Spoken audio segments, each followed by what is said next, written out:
guys, welcome sa my YouTube channel. Magluluto ako guys ng ginisang kamatis. Ayan.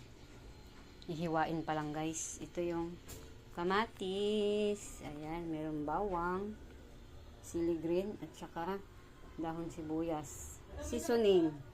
Lagyan ko guys ng asin, kamati, ay yung suka. Lagyan ng suka. Ayan guys. Ayan. Guys, so isang kamatis guys ang aking lulutuin. Masarap to guys, pang sausawan. Ayan.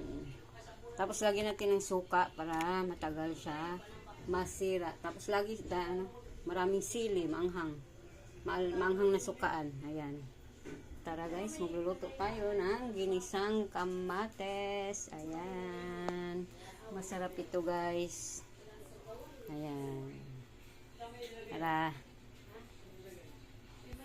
Guys, magigisa na tayo guys. Ito na yung aking nainit na mantika. Lagay ko na yung bawang.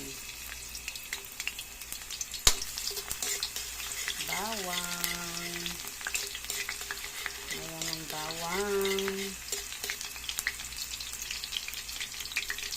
Next natin ang sibuyas.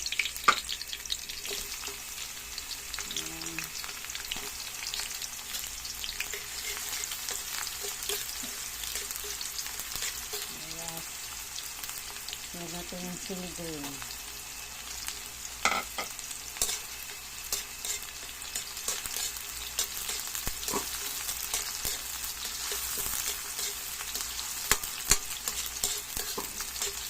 Pa-brown muna natin bago lagyan yung kamatis. Ayan.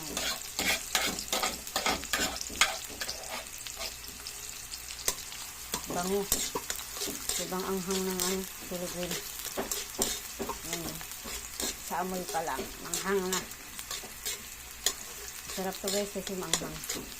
Sausawan sa mga prito, tuyo. Pag mura ang kamatis, masarap laging may ganito. Kasi pag may prito, pang sausawan, pwede rin ulam.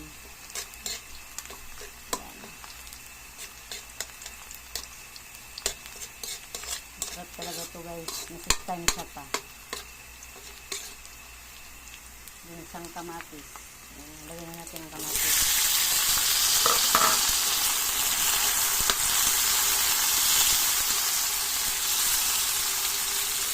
Ito yung pamintang powder. Isa lang.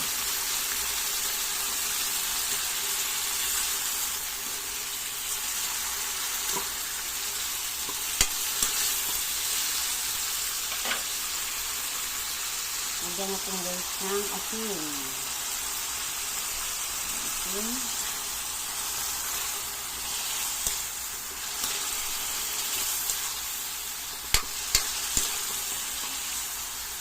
Mamaya na natin lagyan ng suka. Pag malapit na siya maluto.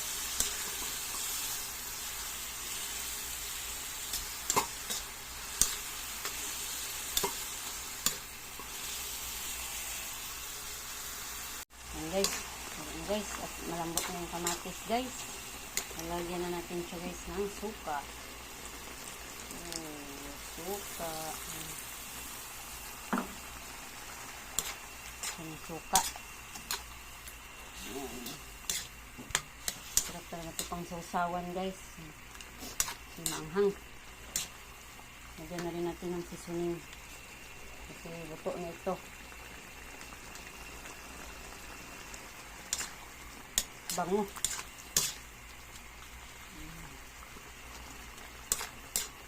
Kamatis lang pa lang, ulam na. Walang maulam. Pag maraming kamatis, ganituhin lang, ulam na.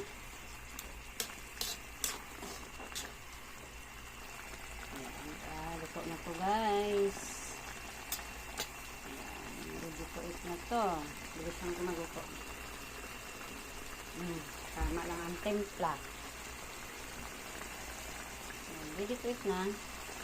Bago pa lang kayo sa aking channel, please subscribe, like, and share. Roslyn Cooking. Ayan. Salamat sa panonood. Thank you for watching. God bless us all. Thank you, thank you.